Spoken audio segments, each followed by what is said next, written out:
The idea with this is you work backwards, right? Like, what do you want? This is why when you wrote your letters to your future spouse, like, what do you want? Like, in the end, how do you see your elderly years?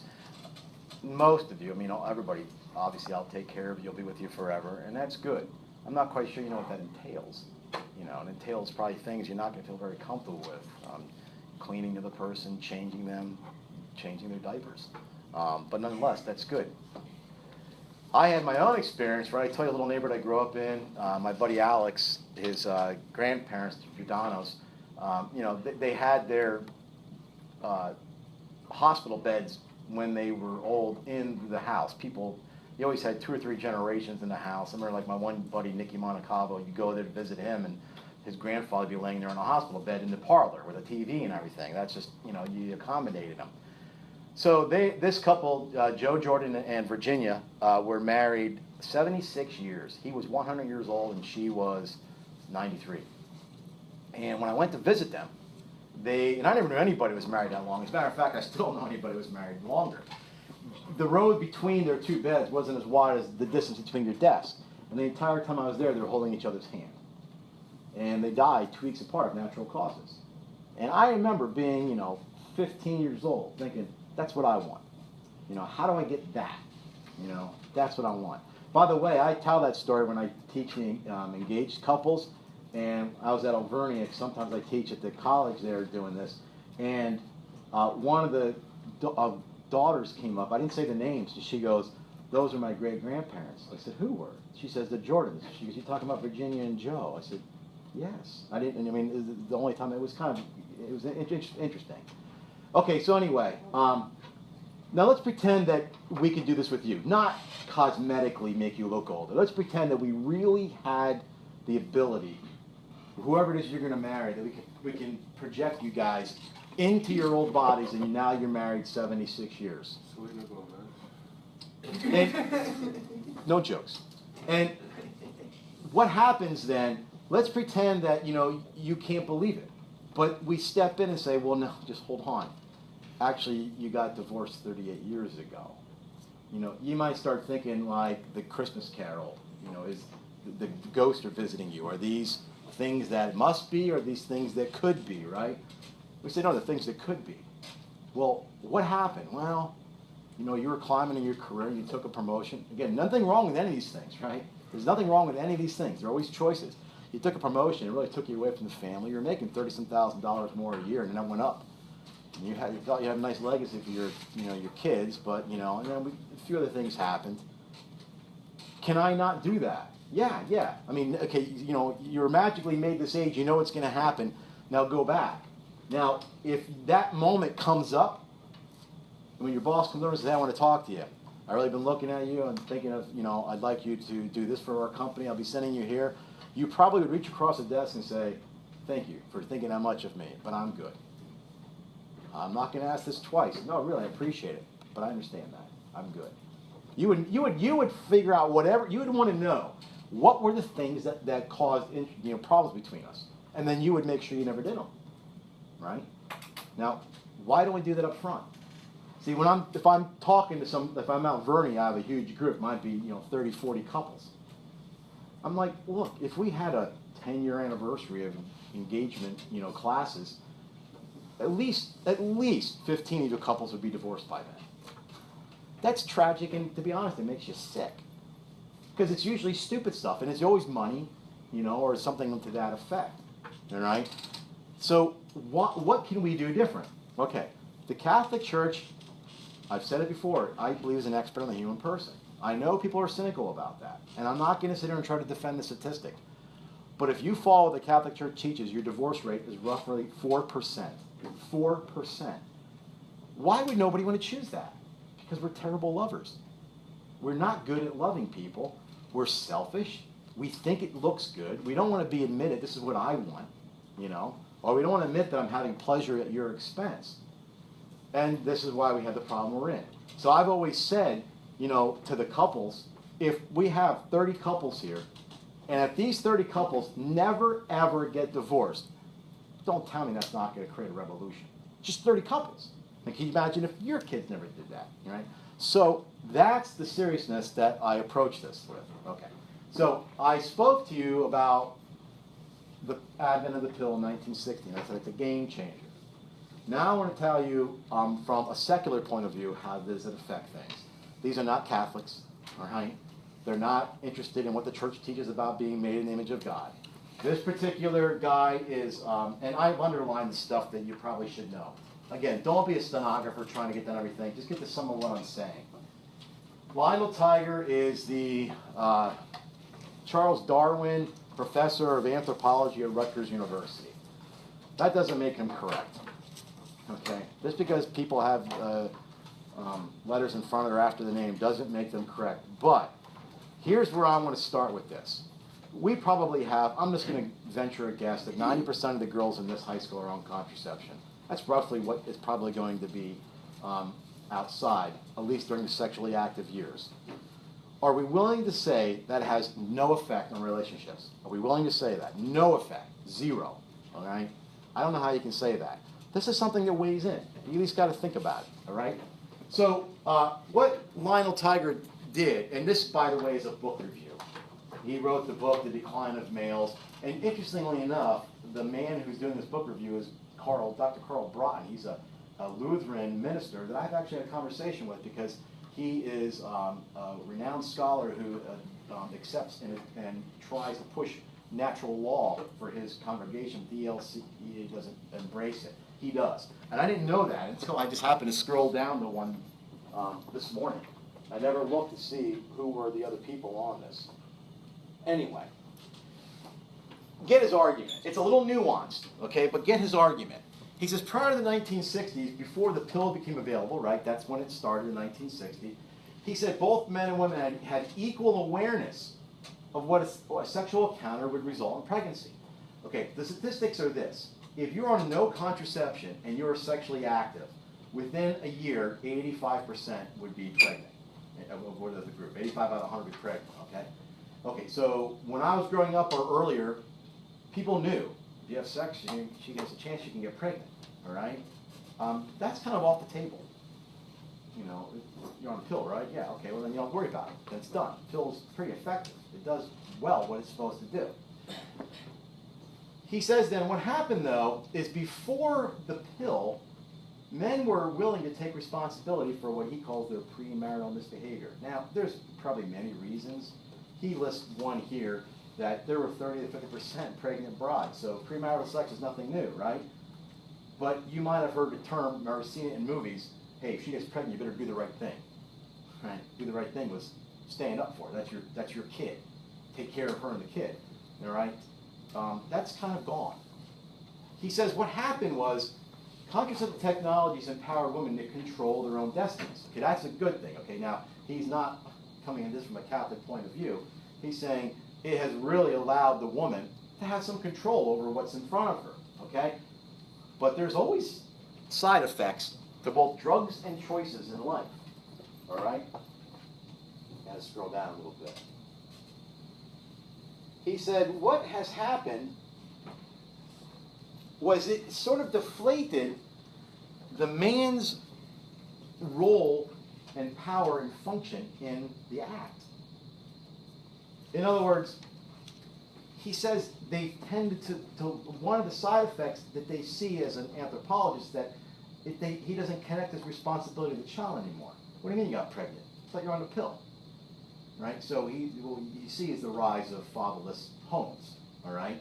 You didn't see that as much before. I mean, if you look at, aspects of society and you see how many groups now are not intact in fatherless homes, you'll see a break, right around the 70s, okay? He said, what happened then, add to this that it became a greater stigma for women to not have a job than it did to be pregnant, not married. So when you took away the stigma of being, pregnant illegitimately, having children, if that stigma is gone, there was a greater stigma for the woman not having a job. Why didn't you have a job, right? So he said, and he's not saying these are bad things, these are all things that get into the mix. So what he said, this is kind of interesting. He says monogamy gave way to the word he makes up as burogamy.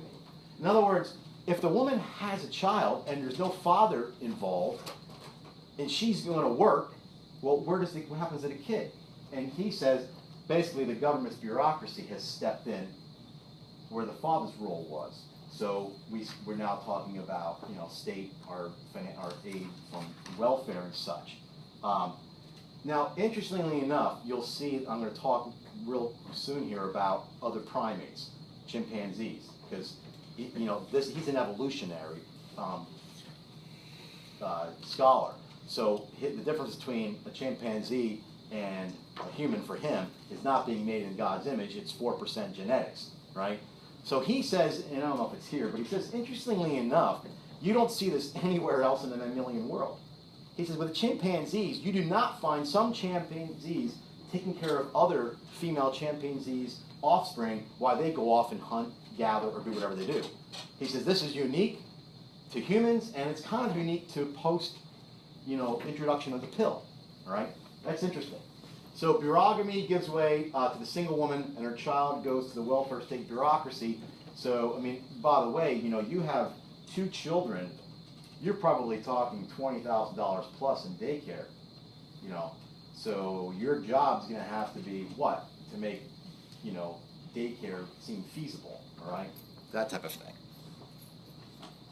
And by the way, not to say he's sexist, but he does say, if we're going to be talking about evolution, he says there is no better care for the child than the woman. He's not saying the woman should stay home, iron clothes. That's not what he's trying to say.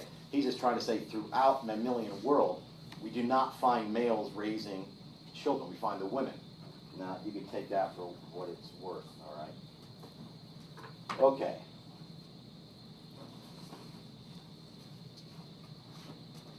Now, let me just tell you this. So here's what they did.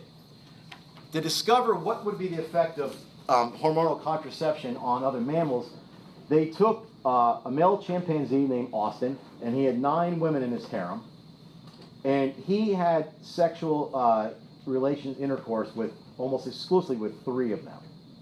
So they took those 3, and I'll just say monkeys for the sense of the story. They took those 3 monkeys and they put them on Depo-Provera. That's a hormonal contraception. Now, the monkey doesn't know that the females are on contraception. There's nothing that changes in the females. But the monkey stopped having sex with them. Okay. Where he's going with this is, you know what olfactory senses are, right? It's our ability to smell, right? We have this. We just don't have it well developed, and we're not very keen with it. I saw a video on YouTube the other day. It was really neat. It was, unfortunately, a man, about in his 40s it looked. He must have had complications from pneumonia. He was in the hospital like 5 or 6 weeks, and he lost like 50 or 60 pounds. When he came home, his dog didn't recognize him. In fact, it showed the guy going, come on, come on, did you see it? And the dog's barking and barking, like he's an intruder. But when the dog got close enough and smelled him, the dog went nuts. Jumped on him, licked him. I mean, as soon as the dog smelled him, that's olfactory, right? So we are mammals. We're part of the evolutionary process. We have that ability. All right. So whatever this Austin was sensing in these 3 women, he could pick it up on his olfactory senses. They eventually put all 9 chimpanzees on Depo-Provera. They weren't sure what was going to happen. And by the way, I need maturity. I don't use children's language. I don't use street terms, right? What they found was Austin begins to rape, masturbate, and behave in turbulent, confused manners. He didn't know what to do. It screwed him up. Now, it takes about 3 months for contraception, hormonal contraception, to wear off. If you're on contraception and you decide you want a child, the doctor's going to tell you it will go off, and in about 3 months you'll probably be ready to at least get pregnant. So as they let all 9 go off, the monkey immediately went back to the other 3. All right? So the monkey has no reasoning ability. It's not like, hey, now they're off. He sensed this. All right? So Lionel Tiger's saying, how does this work in our world? I mean, it's got to have some effect. We can't say, we can't say it has 0 effect. We can't say, well, we'd be exactly like the monkeys. I mean, we're not saying that. But I don't know how we can say that it has no effect. All right.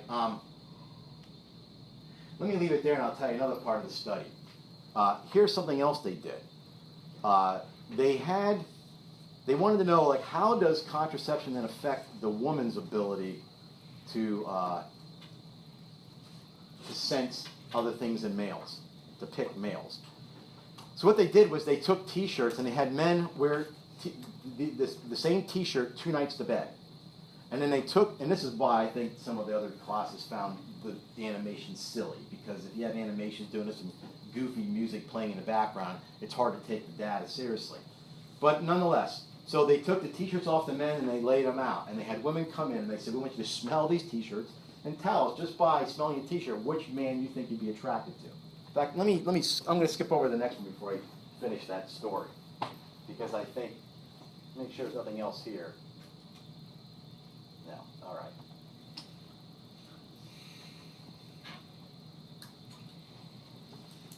I'll talk about this story. I'll talk about this and I'll go back to my story. I'm just going to show you the abstract summary. All the data is here. If somebody has a background in behavioral statistics, knock yourself out.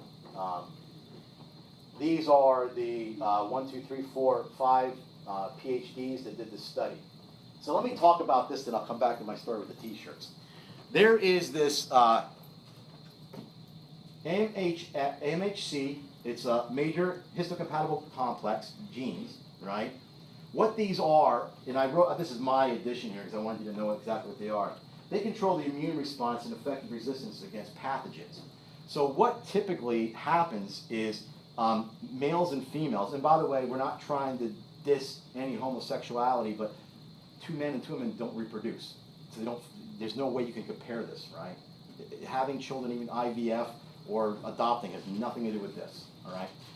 So typically you choose somebody that has complementary MHC. In other words, it's not the same, because that way, genetically, then you will wind up with a child that has a higher immune effective resistance against pathogens, all right?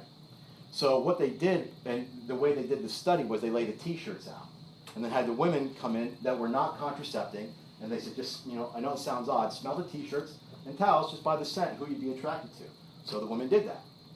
They then found that the women were picking, as they thought, people with MHC opposite them. They said, okay, well that shows that this is true. So then they had the women on contraception. Did it again. So they now pick out. They picked men with MHC that was similar to them. So it was going against their evolutionary olfactory ability to choose some component that would be complementary to them. Now, when this study showed up like in the news, it showed up with headlines, contraception makes women pick bad mates. Okay, well, yeah, in that sense, yes, all right? What else they found out, they did another study where they had men sit in front of screens, and they had supermodels, and asked the men, of the women there, which would you find more attractive? Well, they picked the supermodels. Go figure, okay? Then what they did, unbeknownst to the men, is they brought women's pheromones in. This is what we sense, but we're not aware of it, right? I mean, in other words, we do pick up each other's scent, even if we don't want to think like that. We're not as good as dogs, but we still have that ability. When they put the woman's pheromones in the room right by them, and then asked them, they just brought plain Jane women, right? Which I know that sounds sexist, but they brought plain Jane women's photos there and said, which did you find more attractive, the supermodels or these? With the pheromones and the plainer women, they found them more sexually attractive than they did supermodels, all right? So they were concluding that, obviously that scent that was missing from the screen picks up. They're saying contraception masked that. So what happens is people try to overcome it in other ways. Not to sound silly, but we wind up being peacocks, right? We have to find other ways to look attractive. Dress sexy, makeup, something, right? Because what's naturally there has been removed, all right? So my point in this is not to, put the nail in the coffin and say this is it, there's no discussion. This has to be part of your thinking. And I think if a person says, and this is only 2 studies I showed you, if somebody says that, we've had a 57-year experiment now with a majority of women in their sexual prime on contraception, are we willing to say it has had no effect on societies or families? I don't know how you can make that assumption. You could say, well, it's only had this much effect, fine. But I don't think you can say it has no effect, all right? So now let me give you the Catholic Church's response to this. And I think you'll find this interesting. There's no checklist for making it to your 76th anniversary. You know, the Catholic Church can't say, well, here's a list of 15 things, make sure you do all these, you'll be fine. And I'm not going to sit and argue the statistic because this can go on forever. But if you follow what the Catholic Church teaches as far as human sexuality and marriage, the divorce rate hovers around 4%. Now, why in God's name would somebody not choose that, right? I mean, if I'm talking to 30 couples, and I say, if you all follow the church's teaching, maybe one of your couples will be divorced in 10 years. If you don't, 15 of you will be. Who? Because we're terrible lovers. We do not make a good choice when it comes to love. We also don't make very good life choices. The number one cause of divorce is money. That's kind of perverted and sick, right? I mean, again, if we were able to go to our end days and knew what tripped us up, we'd go back in no way. We would avoid it for all get out. If you knew taking that job was going to make you be in the same room with that girl that you find yourself sexually attracted to, and that turned into be an affair, and you had to go back and do it again, you would lose your job before you went back there. Because you wouldn't want to do a thing that got you close to that divorce, right? So how do we do this? Now, I have 3 children. My wife was not on contraception. It was birth control.